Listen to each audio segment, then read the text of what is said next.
നമ്മൾ എങ്ങോട്ടാ പോകുന്നത് പാപ്പ? എങ്ങും പോകുന്നില്ല മോനെ. മോനെ ഒരു സുൽത്താനെ പോലെ ബാപ്പയ്ക്കൊന്ന് കാണാൻ. ബാപ്പയ്ക്ക് എന്നെ എപ്പോ വേണമെങ്കിലും കാണാമല്ലോ. കാണാം മോനെ, കാണാം.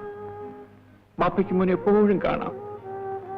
എന്നാലും ബാപ്പയെ കാണാതിരുന്നാൽ മോൻ കരയുമോ? കരയും. കരയരുത്. തന്നെയുമല്ല, ബാപ്പയും ഉമ്മയും പറയുന്നതെല്ലാം മോൻ അനുസരിക്കണം. ബാപ്പ പറയുന്നല്ല ഷാജു അനുസരിക്കുന്നുണ്ട്. ശരിയാണ്, അനുസരിക്കുന്നുണ്ട്. പിന്നെ മോൻ നന്നായി പഠിക്കണം. പഠിച്ച് മോൻ വലിയൊരാളാകണം. ബാപ്പയോളം വലിയ ആളോ? ബാപ്പയേക്കാൾ വലിയവൻ. വലിയ ഒരു പോലീസുകാരൻ അല്ലേ പാപ്പ? അതിലും വലിയ ആൾ. ഇൻസ്പെക്ടർ, കമ്മീഷണർ, IG, പിന്നെ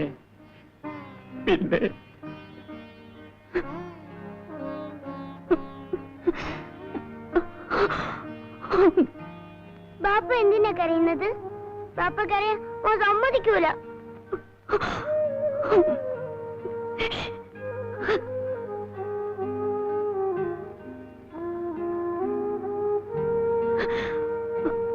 സുൽഫിക്കർ വന്നല്ലോ.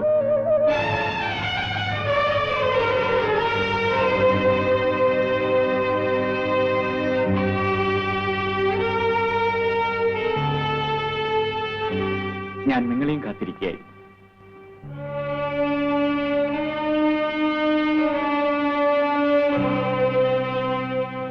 വരൂ.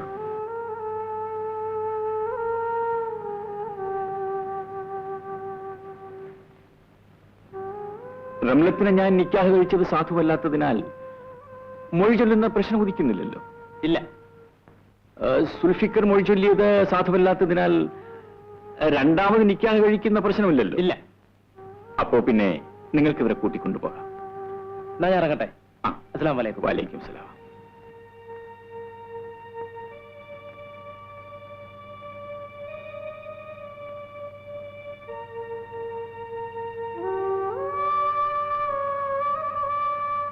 മോനെ, ഇതാണ് നിന്റെ ബാപ്പ. ചെല്ല്. ഇല്ലില്ല, ഇത് മാമയാ. മോന്റെ ബാപ്പ ഇതാ. ചെല്ലു മോനെ, ഇത് നിന്റെ ബാപ്പയാണ്. വാമനെ, ചെല്ലു മോനെ. വാമനെ, വാ. പോ മോനെ, പോ. വാമനെ, പോ. മോന്റെ ബാപ്പയല്ലേ, ചെല്ല്.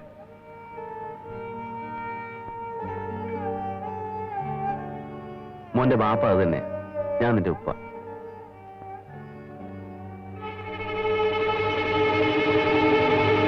ആരാ സുൽഫിക്കർ? ഞാനാണ്. എന്താ? നിങ്ങളെ അറസ്റ്റ് ചെയ്തിരിക്കുന്നു. എന്താ കാര്യം? ഇന്നലെ രാത്രി ദജ്ജാൽ അബുവിനെ ഇയാൾ കൊന്നു. ഇല്ല, ഇവർ പറയുന്നത് സത്യമല്ല. ഞാൻ ആരെയും കൊന്നിട്ടില്ല. കൊന്നിട്ടില്ലേ? നിങ്ങൾ ഇന്നലെ ദജ്ജാൽ അബുവുമായി വഴക്കുണ്ടാക്കിയില്ലേ? ഉണ്ടായി. നിങ്ങൾ തമ്മിൽ അടിപിടി നടന്നില്ലേ? നടന്നു. അവസാനം രക്ഷയില്ലെന്ന് വന്നപ്പോൾ നിങ്ങൾ അയാളെ കുത്തിക്കൊന്നു. ഞാൻ ആരെയും കൊന്നിട്ടില്ല. അത് തെളിയിക്കേണ്ടത് കോടതിയിലാണ്. വിലങ്ങ് വയ്ക്കൂ.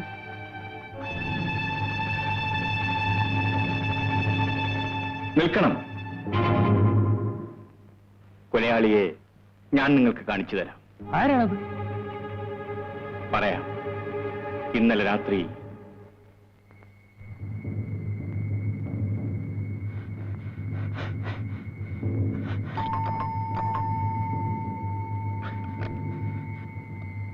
എന്താ ഉപയോഗേ പട്ടി കിതയ്ക്കും പോലെ? കാര്യം പറ. ഞാൻ സിനിമ കണ്ടിട്ട് വരികയായിരുന്നു. അപ്പൊ കണ്ടതാ സുൽഫിക്കാനെ ആ ദജാല ബൂക്ക പുഴയോരത്തിട്ട് അടിച്ച് പഞ്ചറാക്കുന്നു.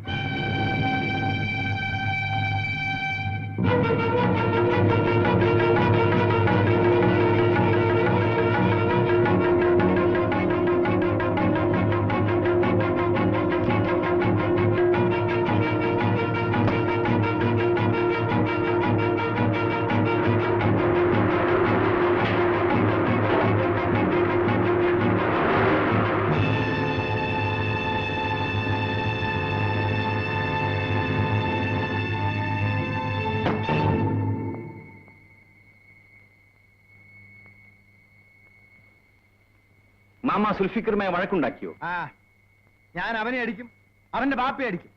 നിങ്ങൾ ഇതിൽ ഇടപെടണ്ട.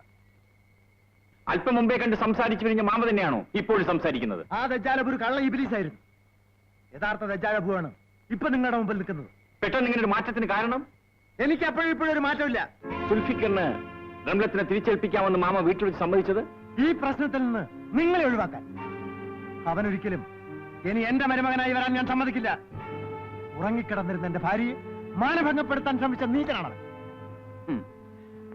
സുൽഫിക്കറിനെ കൊണ്ട് റംലത്തിനെ മൊഴി ചൊല്ലിക്കാനും പണക്കാരനായ എന്നെ കൊണ്ട് അവളെ നിക്കാഹ് കഴിപ്പിക്കാനും വേണ്ടി നിങ്ങളും നിങ്ങളുടെ ഭാര്യയും കൂടി ചേർന്ന് ഒരുക്കിയ ഒരു കെണിയല്ലായിരുന്നു അത്? അപ്പോ നിങ്ങളത് മനസ്സിലാക്കി. എങ്കിലും ഞാനൊന്നും വിളിക്കുന്നില്ല. സുൽഫിക്കറിനെ വകവരുത്തിയിട്ടേ എനിക്കിനി വേറെ ജോലിയുള്ളൂ.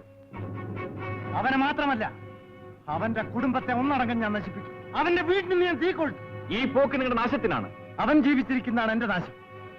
എന്റെ സ്വപ്നങ്ങൾ അത്രയും അവൻ കുഴിച്ചുപോയി. അതിനിടയാകും മുമ്പ് അവന്റെ കഥ ഞാൻ കഴിക്കും. ഈ തീരുമാനത്തിന് മാറ്റമില്ല? ഒരിക്കലുമില്ല. ഈ നിമിഷം വരെ നിങ്ങളൊരു ചീത്ത മനുഷ്യനായിട്ടാണ് ജീവിച്ചു പോകുന്നത്. ഇവിടെ നിന്ന് അങ്ങോട്ടെങ്കിലും നിങ്ങളൊരു നല്ല മനുഷ്യനായി കാണാൻ ഞാൻ ആഗ്രഹിക്കുകയാണ്.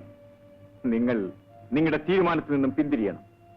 ജനിച്ചത് മുതൽ നാളിതുവരെ നിങ്ങൾ മൂലം മനസമാധാനം നശിച്ചു കഴിയുന്ന നിങ്ങളുടെ മകളുടെ നല്ല ഭാവിക്ക് വേണ്ടി ഞാൻ നിങ്ങളോട് യാചിക്കുകയാണ്. ദയവ് ചെയ്ത് സുൽഫിക്കറും റംലത്തും ഒരുമിച്ച് ജീവിക്കുവാൻ നിങ്ങൾ അനുവദിക്കണം. തോൽവി എന്തെന്നറിയാതെ ജീവിച്ചിട്ടുള്ളവരാണ് ഈ ദജ്ജാലഭു. ജീവിച്ചിരിക്കുന്നിടത്തോളം കാലം അതിനൊരു അപവാദം വരുത്തി വെക്കാൻ ഞാൻ തയ്യാറല്ല. തീർച്ചയാണോ? തീർച്ച. എങ്കിൽ നിങ്ങൾ ഇനി ജീവിച്ചിരുന്നുകൂടാ.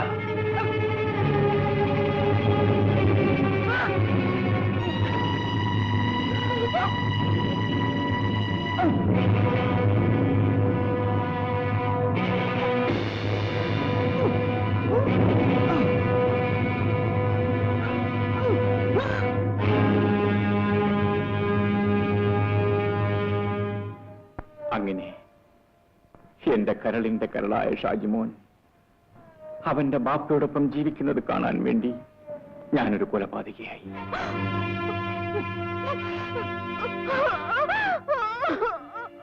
നിങ്ങൾക്ക് എന്നെ അറസ്റ്റ് ചെയ്യാം. അപ്പോൾ ഈ താക്കോൽ കൂട്ടം നിങ്ങളുടേതായിരിക്കും. ബഹളത്തിനിടയിൽ മറന്നുപോയതാണ്. തരാൻ പറ്റില്ല. ഇത് കോടതിയിൽ ഹാജരാക്കേണ്ട തെളിവാണ്. കോൺസ്റ്റബിൾ, വിലങ്ങ് വയ്ക്കൂ. ക്ഷമിക്കണം, ഒരു നിമിഷം.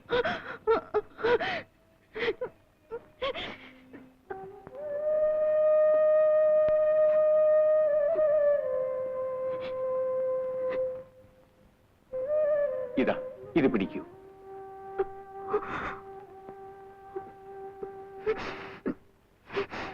എന്റെ ഈ വീടും അതോടനുബന്ധിച്ചുള്ള മറ്റെല്ലാ സ്വത്തുക്കളും ഞാൻ സ്വമനസാലെ ഷാജിമോന്റെ പേർക്കെഴുതി വച്ചിരിക്കുന്ന വസിയത്ത് പത്രമാണിത്. നിങ്ങൾ ഇവിടെ ഒന്നും പോകരുത്. ഈ വീട്ടിൽ തന്നെ താമസിക്കണമെന്നാണ് എന്റെ ആഗ്രഹം.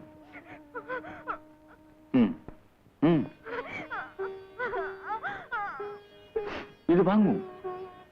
ഇതാ.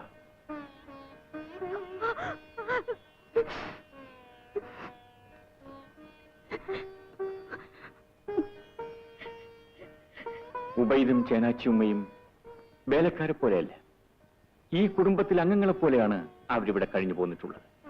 ഇനിയും ആ നിലയിലേ അവരെ കാണാം. നിങ്ങളുടെ സേവനം ഞാൻ മറന്നിട്ടില്ല. എന്റെ സ്വത്തിന്റെ ഒരു അംശം നിങ്ങളുടെ രണ്ടുപേരുടെയും ജീവിതത്തിന് ഞാൻ എഴുതി വെച്ചിട്ടുണ്ട്. ഇതാ, വാങ്ങിക്കൂ ചേനാച്ചിയുമ്മേ.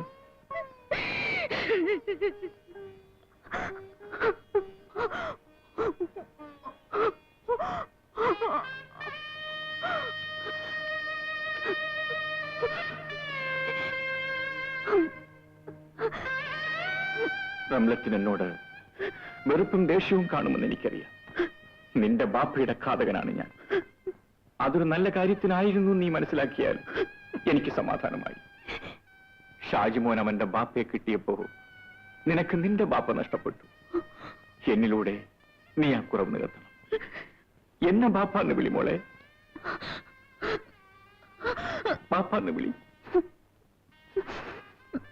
ഇല്ലേ, നീ വിളിക്കില്ലേ? കൽത്തുറുങ്കിലേക്കുള്ള യാത്രാമധ്യേ മധുരമായ നിന്റെ ആ വിളിയൊച്ച എന്റെ മനസ്സിൽ പുഴണിയിക്കുമെന്ന് ഞാൻ വിശ്വസിച്ചു. ഞാനതിന് ഭാഗ്യം ചെയ്തിട്ടില്ലായിരിക്കും.